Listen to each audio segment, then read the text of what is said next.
I guess it was just a time for it.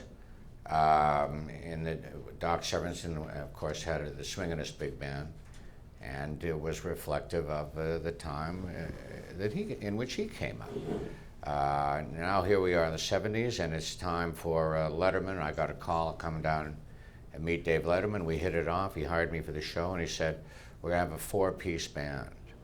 And I said, this is perfect for me, because that's how I grew up, playing in a little rock and roll band, 4-piece band. That's what I know how to do. So I said, this is great.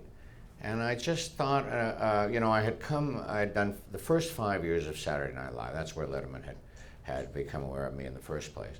And Howard Shore was the MD on that show, and his band was 10 pieces. And for the first time, although his focus was on writing original pieces for the Saturday Night Live band, and I got to write a couple myself.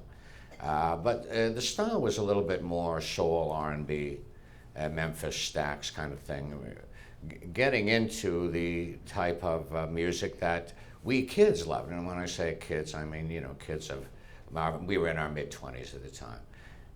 Now Letterman, well, he's going to have only 4 pieces. I found out later that Johnny Carson, who was his great champion, as you know, nonetheless, he didn't want any competition with the show that was going to follow him. And he said, you can only do a couple of jokes at the top.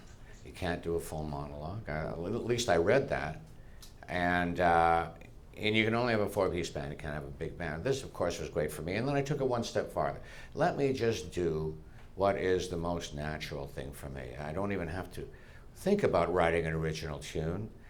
You don't get paid as much, but I love the music of Smokey Robinson and Sam and Dave and Isaac Hayes and all of the great writers of the rock and roll. I like that the most.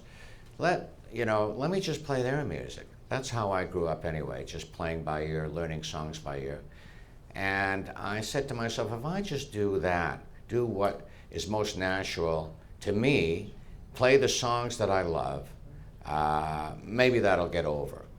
And I picked, I was doing freelance studio work at the time as well, and in the studios of New York City, you become friends with like-minded people, and the people that you mentioned, the members of what was the 24th Street Band, it was Will Lee and Steve Jordan and Hiram Bullock, and they asked me to produce a record for them for a Japanese release, and I said to myself, well, this is also the most natural move I could make. These 3 guys, although they are schooled studio musicians, readers all, nonetheless, we all share that common love for that repertoire.